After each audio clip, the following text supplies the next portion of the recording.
I don't know if these are things that I love in books or if they're things that I've been kind of conditioned to enjoy.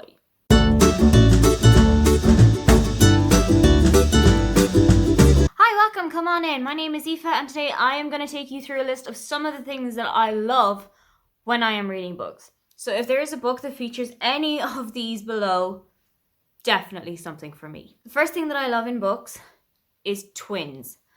I wanted to be a twin. And I know that that is not something I had any control over, but when I was growing up, I wanted to be a twin. To the point where I have a brother who's 5 years younger than me, and for some reason, when my mother told me that I was going to have a brother, I had the understanding in my head that he would be the same height as me and the same age as me, and that we would be able to play like catch and all those kind of games together. Obviously, that didn't happen, and he came out as a newborn baby. But I think I've always had an affinity for twins. I've always loved reading about the connection that twins have, and I've always loved reading about the connection that they have that single birth siblings don't actually share. There are so many examples of twins that I love in literature. So you've got Ruby and Garnet from Jacqueline Wilson's Double Act. You have got Abby and Anna from the Babysitters Club series by Anna M. Martin. I kept reading those and just wishing that I had a twin sister or brother, preferably a sister, that I could just share everything with.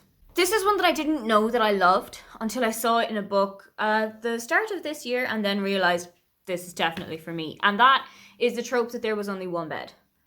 I first read it in American Royals by Catherine McGee, and I had heard so many people talking about this on book Twitter, on BookTube, Bookstagram, everywhere. I'd heard people talking about it so much. And I was like, it sounds pretty good. I mean, you'd have to have a really good execution for it, but it sounds like something that would be really good and really interesting to read. And then I read it and I absolutely fell in love with it. And now it's probably one of my favorite romance tropes, just from reading that one 5-page section about there being one bed in a ski resort that Beatrice and Connor had to share.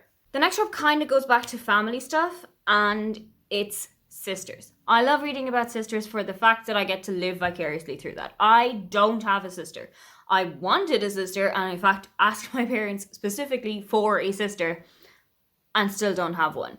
I think reading about sisters in literature, reading about sisters in books, just seeing sisters anywhere, it just gives me this sense of living vicariously through these two people, watching their fights, watching them make up, getting along. The moments where they're actually getting along, the moments where they're like sharing their closets and probably shouldn't be doing that, the moments where one sister takes their clothes and the other one doesn't know that. It's something that I really wish I could do in real life. So to access it, I kind of have to do it in books. This one is kind of a big one. And when there are books that feature this, I'll always try out what they offer me. Books with recipes, books with food, books with descriptions of food, books that involve a recipe. I read Everything I Know About Love by Dolly Alderton during the year and didn't know that there would be recipes kind of dotted throughout the book. Absolutely loved it. There is a recipe for hungover mac and cheese, and there is also a recipe for a kind of an apple pizza thing, which is like a dessert pizza with apples and almonds and stuff like that. And I'm not big on almonds, but that still does sound like that's my kind of thing. I think one day I'm going to have to try them out for a cooking the books video here. But I love books that have recipes in them, and I love books that have any kind of allusion to food whatsoever. I also really love books with a university setting. I really enjoyed my time in university, and I look back on it really fondly. And I went to 2 different universities and enjoyed both of them in very different ways. So I love seeing people first time attending university, getting to the grips with the classes, getting to grips with their new course, finding new friends, kind of learning about their independence and coming to terms with being independent from their parents and not having to rely on them as much, not living at home for the first time maybe. It's something that I loved reading about in Fangirl by Rainbow Rowell, for example, because like me, Kath kind of did struggle to kind of come to terms with her independence a little bit at the start of her university life, and that is something that I definitely had a connection with. Okay, this one sounds kind of weird, so don't like come for me, okay? But I really like reading about cults. I just really am fascinated by reading about cults. And it's not that I want to be in a cult, and it's not that I want to lead a cult. I just want to see what that kind of mindset is like without having to actually go through it myself.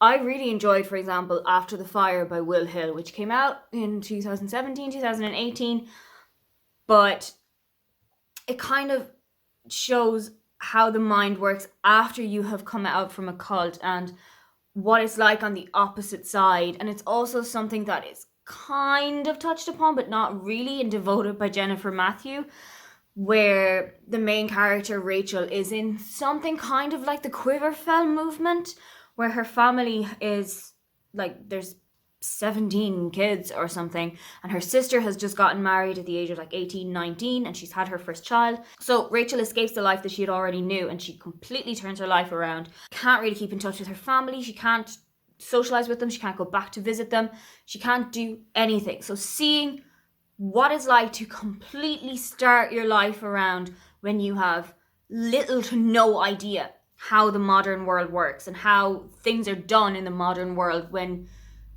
all you've known is completely shattered.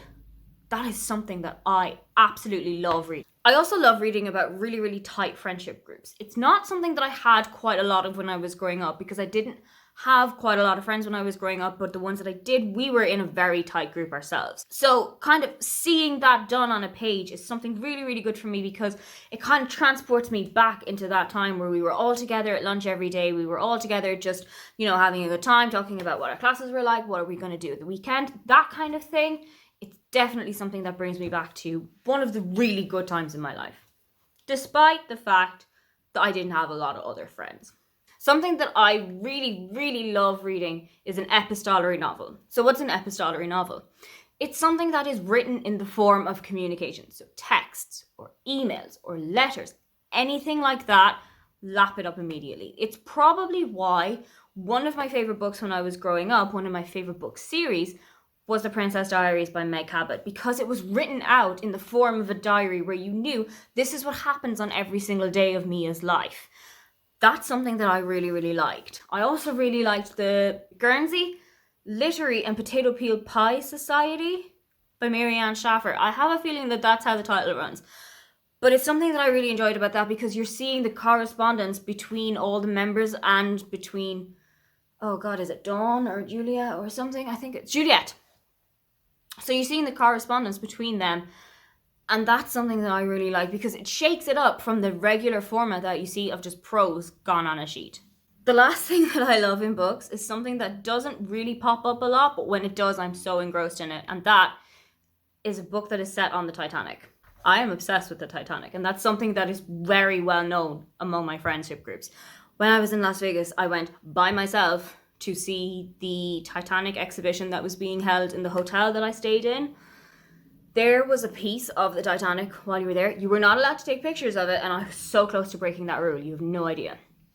But there was a piece of the actual Titanic that was there, and I barely touched it. I just put one finger on it, and I burst into tears. It was probably one of the highlights of that trip for me. I don't know what it is, but I have this kind of feeling that I must have been on the Titanic or so, because I am just obsessed with that book. So I have read quite a few books that are set on the Titanic or that have a connection to it. There's The Girl Who Came Home, which is by Hazel Gaynor, and I think that is kind of a fictionalized retelling of the Adragul 14, who are a group of 14 people who all came from the same kind of parish or area in County Mayo, where they all went onto the Titanic, and I think only like 3 of them survived the sinking. And I've also read a book for children called Titanic Voyage from Drumshee, which was written by Cora Harrison, and it tells the tale of a girl who is hired as a scullery maid for a family that's going to be going on the Titanic, so she goes with them. And as the ship is sinking, one of the kids goes missing. I absolutely loved that. I remember when I was in second class, so I would have been maybe 7 or 8, and there was a little library in the corner of our classroom, and there was a DK book about the Titanic and how it was built and what life was like on the ship and what was on the ship and how you were separated into first, second and third class. I got that out every single day. I was probably this close to asking my teacher if I could just keep it. So those are some of the things that I really look for and I really love when I am reading books. If you know of a book that features any of those, please do let me know, because I am 100% going to look forward to checking it out. Don't forget to like and subscribe, because I have new videos up every week. Now get on out of here.